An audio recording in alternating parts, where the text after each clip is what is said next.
Hey everyone, and welcome back to Assassin's Creed Origins Discovery Tour. On this video, we're going to be doing the tour, the Faiyum. And this is in the Egypt category.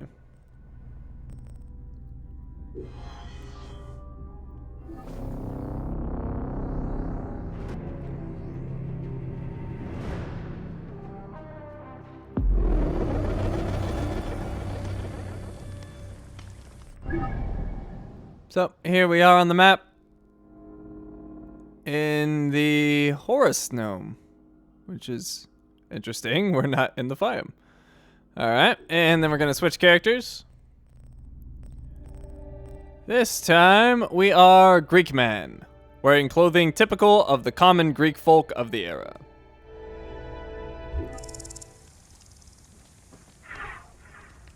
The Faiyum. Number of stations is 8. Learn about the geography and importance of the Faiyum. And the estimated time is 9 minutes. Welcome to the Faiyum.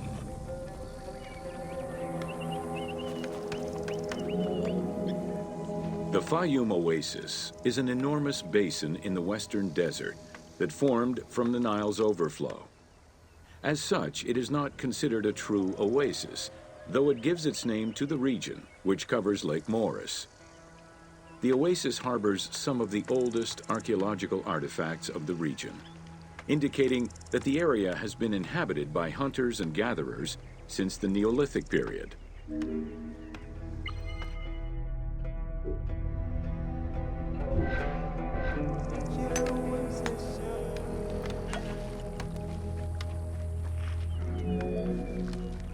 The Faiyum Oasis drains into Lake Moeris, which was a large freshwater lake, but at some time became a saltwater lake. In the 12th dynasty, ancient Egyptians redirected the water flow with a dam and dug a supply canal using the lake as their reservoir. Irrigation enabled them to continue growing crops of figs, grapes, and olives year-round.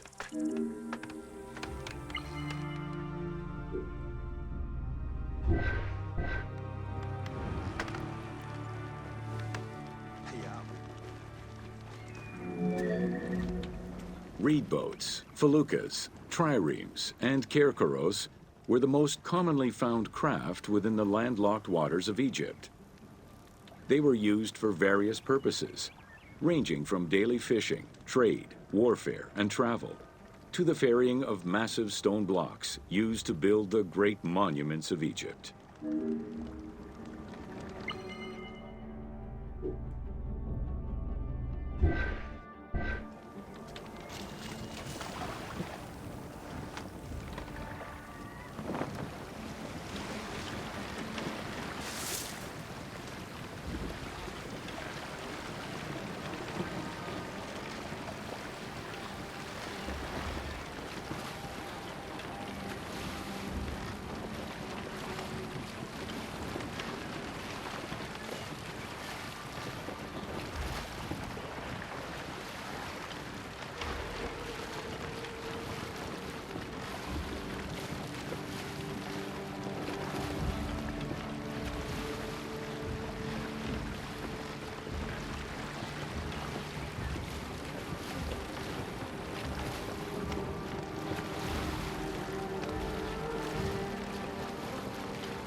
The most impressive pyramids of ancient Egypt date from the Old Kingdom and can be found on the sites of Giza, Saqqara, and Dashur. However, one particularly famous pyramid of the time is located elsewhere. During the Middle Kingdom, some pharaohs chose the Faiyum as their final resting place. One such ruler was Amenemhat III. His pyramid left a mark on the imagination of antique chroniclers. They refer to it as the Labyrinth, mostly due to the vast mortuary temple complex at the foot of the pyramid. Herodotus mentioned that he had visited 12 courts and over 3,000 of its chambers. But he was also well known for being prone to hyperbole.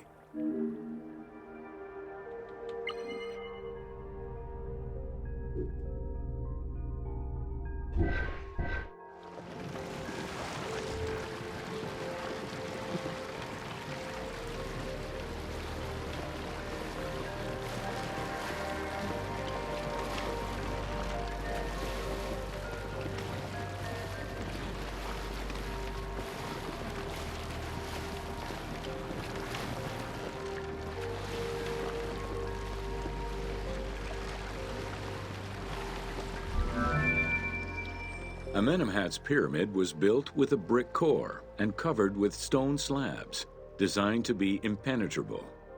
The burial chamber, made out of a single block of sandstone, is unique in its design.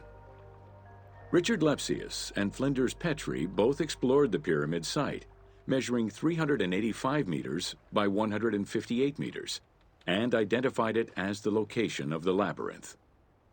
Their research conditions were difficult, as most of the site had been submerged by the nearby canal. Furthermore, the stones from the complex and the outer casing of the pyramid had been quarried away long ago.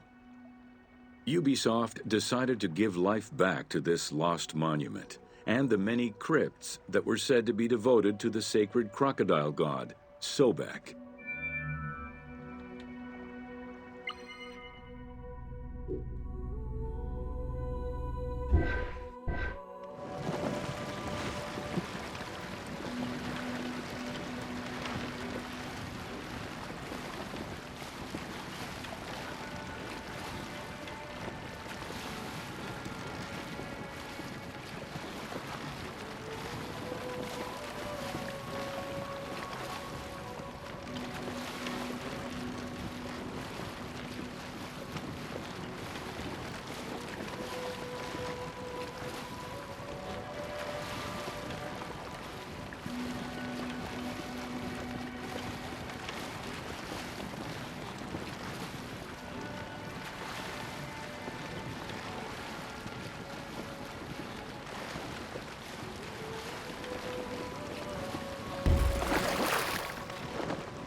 Founded during the 5th dynasty, the site was popular during the 12th dynasty under the name of Shedet.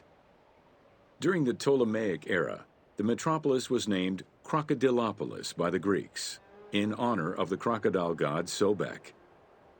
During the Greco-Roman era, the Cleruks, soldiers of the Ptolemies, settled there after their military service and expanded the irrigation systems.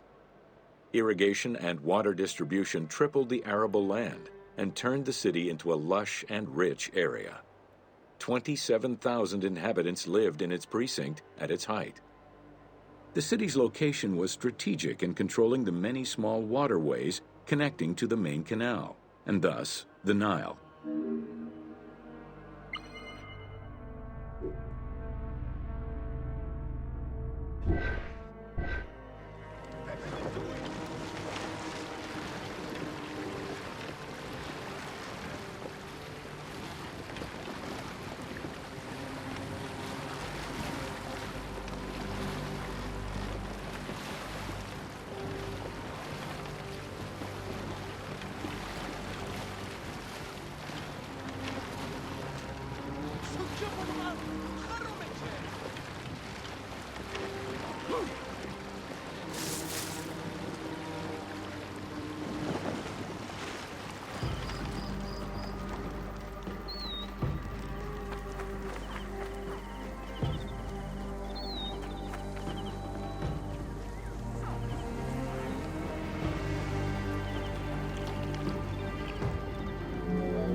The region's main cult was that of Sobek of Shedet, a divinity associated with water and fertility, both very important to an area that depended on irrigation.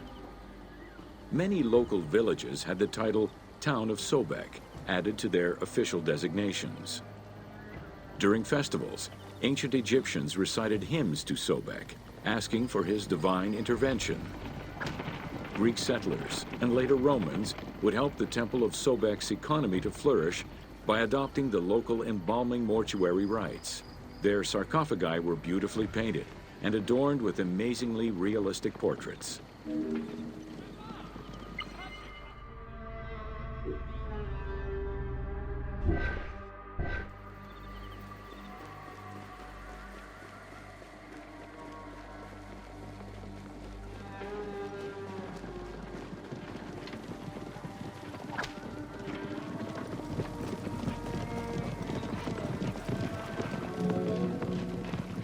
Very similar to the cult of the Apis bull in Memphis, a living crocodile was worshipped within the precinct of Crocodilopolis' main temple. Known as Sobek to the Egyptians and Sukkos to the Greeks, it was reported by Strabo that priests fed it with meat, wine, and honeyed milk. They covered its body with jewels and gold. After its death, it was embalmed and placed within the crocodile's grotto, alongside thousands of other mummified crocodiles.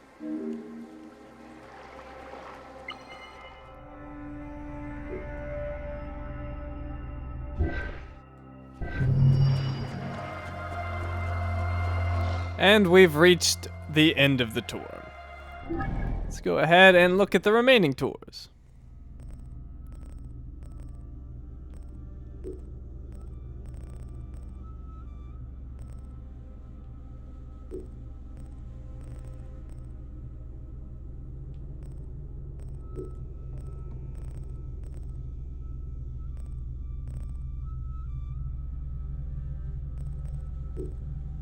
Alright, so let me know what you want to see next.